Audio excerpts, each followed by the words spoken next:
Un evento al Palacongressi per ricordare i 3605 anni dalla nascita di Akragas.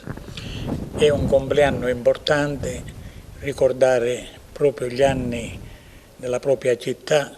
È un privilegio e un onore qui al Palacongressi rappresentare il cammino della città che nel corso degli anni, o meglio dei millenni, ha cambiato il nome secondo i dominatori.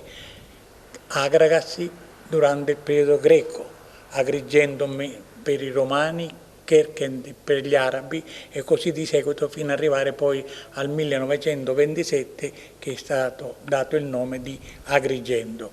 Noi vogliamo con questa celebrazione dimostrare che è una città straordinaria, meravigliosa e che merita di essere aiutata in tutto e per tutto, perché la sua potenza è la cultura e il turismo e quindi è un avviso, è un appello che noi facciamo alla classe politica, perché senza aeroporto non ci sarà mai uno sviluppo vero ed autentico per il nostro territorio.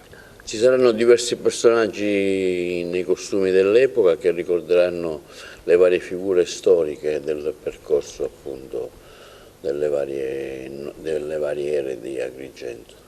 Sì, ci sono personaggi importanti che la storia tramanda, parlo di Terone, il tiranno, parlo pure di Feace, il grande architetto, di Damareta, la figlia di Terone, andata in sposa al tiranno di Siracusa, parlo di Mita, di Metello, Calligratide, Acrone e poi anche del Pindaro che fu ospite proprio di Terone e che scrisse bellissime frasi in onore della città che lo ospitava con quelle famose battute: Agrigento, la più bella città dei mortali. Quindi attraverso i personaggi si racconta la storia della città.